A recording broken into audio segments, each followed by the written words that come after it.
Ya, maaf anak-anak ya tadi sempat terpotong videonya. Ya, untuk kita lanjutkan lagi saja yang namanya kesetaraan.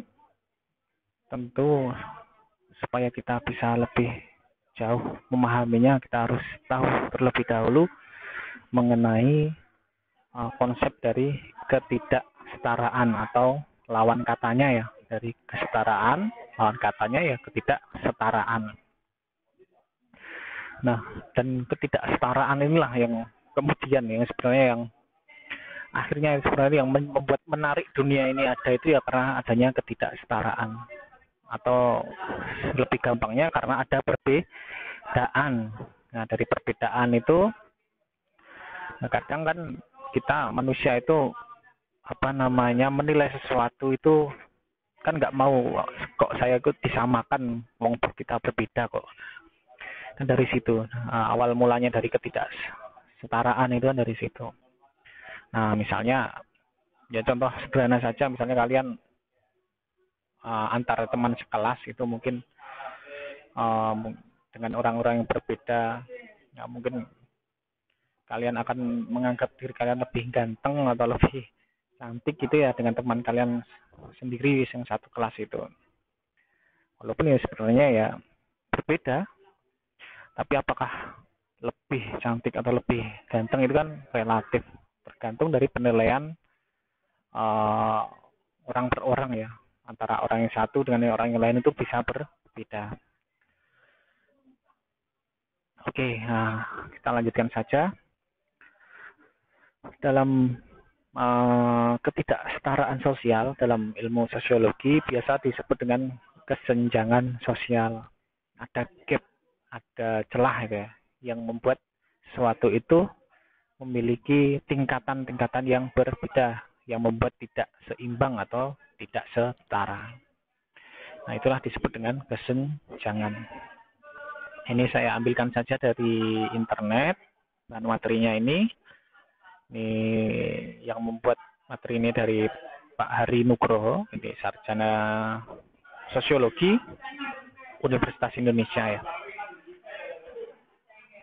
Nah, yang namanya ketidaksetaraan atau kesenjangan itu pada prinsipnya dalam ilmu sosiologi itu kita melihat yang namanya kelas sosial atau stratifikasi.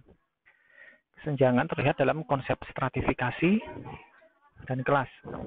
Stratifikasi itu sudah kita ketahui bersama adalah pembedaan masyarakat secara vertikal. Ada ada tingkatannya. Atau dalam bahasa yang lain disebut dengan kelas-kelas sosial. Nah, stratifikasi ini kalau menurut Giddens itu merujuk pada hierarki dan adanya kesenjangan atau ketidaksetaraan, lalu adanya kesamaan karakteristik dari suatu kategori sosial dalam setiap stratanya. Ya misalnya strata orang miskin, misalnya sama nih orang-orang yang tidak punya mobil, misalnya kita kategorikan seperti itu, atau kategori orang menengah, ekonomi menengah, punya mobil tapi tidak punya rumah mewah misalnya, atau kategori ekonomi tinggi. Nah, kita cirikan misalnya kategorikan sebagai orang yang mungkin punya mobil mewah, punya rumah mewah gitu ya. Macam-macam. Lalu ada pengalaman dan kesempatan orang dalam suatu strata berbeda dengan strata yang lain. Ada pola penjenjangan bisa mengalami perubahan, misalnya ketidaksetaraan gender dan sistem kasta. Okay. Nah, stratifikasi dan kelas. Jadi yang namanya kelas sosial itu biasanya bersumber dari sumber-sumber ekonomi ya, seperti tadi ya. Kelas ekonomi bawah, menengah, tinggi, atas itu ya. Dan adanya hubungan antar kelas didasarkan atas kepemilikan atas sumber ekonomi. Ya, misalnya punya sawah atau punya pekerjaan itu juga termasuk sumber ekonomi, punya modal terutama apalagi itu ya. Dan sistem kelas itu berbasis ekonomi cenderung impersonal dan relatif lebih terbuka juga pada mobilitas dibandingkan sistem stratifikasi lain yang berbasis kultural atau agama. Nah, ini seperti tadi ya. Kalau mungkin dari ekonomi bawah dia bekerja sungguh-sungguh, dia menempuh pendidikan yang lebih tinggi, nah, kemudian dia berhasil memperoleh pekerjaan yang lebih baik, nah, ini kan bisa naik status atau kelas ekonominya itu. Nah, berbeda dengan stratifikasi karena kultural atau agama. Nah, misalnya kalau kita lihat stratifikasi yang tertutup pada masyarakat Bali itu atau masyarakat Hindu kuno, nah, itu kan didasarkan atas keturunan. Nah, pada stratifikasi tersebut dikenal adanya kedudukan, misalnya strata Brahmana, strata Ksatria, strata Waisya, lalu yang paling rendah mungkin ada strata Sudra dan strata Paria, seperti itu. Nah, itu kan tidak bisa mobilitas, tidak bisa bergerak itu. Kalau yang ekonomi dari kalangan Brahmana ya dia hanya boleh menikah atau bercampur dengan kalangan Brahmana juga. Begitu pula sebaliknya yang dari kalangan Sudra Paria ya hanya boleh bercampur atau berkeluarga itu dengan kalangan Sudra Paria.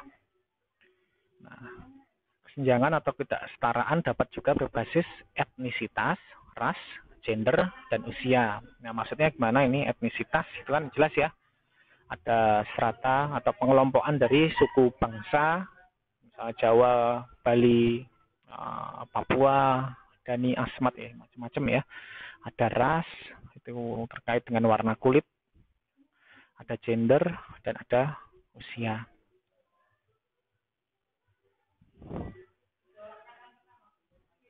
Nah, kesenjangan atau ketidaksetaraan itu ditandai oleh yang pertama adanya seperangkat posisi.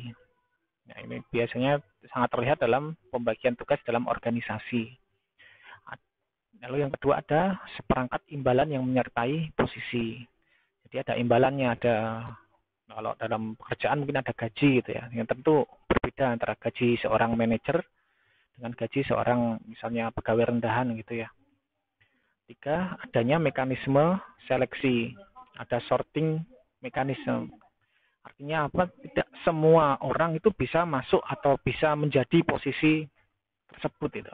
Ada effortnya, ada usahanya, ada seleksi. Gitu. Nah, misalnya kalian bisa masuk ke SMA Negeri 1 Kandangan, itu kan maksudnya kalian juga mengalami seleksi ya dulu, kalau kalian ingat ketika masa-masa PPDB itu kan ada seleksi. Nah, siapa yang bisa masuk menjadi siswa SMA Negeri 1 Kandangan. Lalu yang keempat adanya keragaman karakteristik individu yang dapat dideteksi oleh mekanisme tersebut. Oke. Ini ada contohnya ya, misalnya pekerjaan layak, pekerjaan tidak layak, karir yang baik melawan karir yang tidak baik, atau pendidikan tinggi melawan pendidikan yang rendah. Oke, dan struktur itu selalu menentukan mekanisme seleksi. Nah, oke.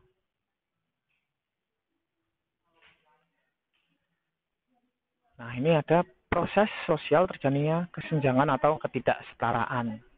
Nah, ketidaksetaraan atau kesenjangan itu terjadi melalui proses kategorisasi. Jadi yang di awal tadi ya. Walaupun tidak setiap kategori menghasilkan kesenjangan, mungkin hanya perbedaan. Nah, misalnya gimana itu? Misalnya kalau hanya perbedaan kita sebut sebagai biasanya disebut dengan diferensiasi. Misalnya perbedaan suku bangsa. Suku bangsa Jawa, suku bangsa Bali, suku bangsa yang lain itu kan sebenarnya setara. Hanya berbeda saja. Nah, tapi kemudian karena ada dinamika sosial, ada ada gejala-gejala sosial. Nah, kemudian orang Jawa itu menganggap dirinya itu lebih tinggi dibandingkan suku-suku bangsa yang lain. Nah, itu kan kemudian menghasilkan suatu ketidaksetaraan itu, atau menghasilkan stratifikasi. Walaupun itu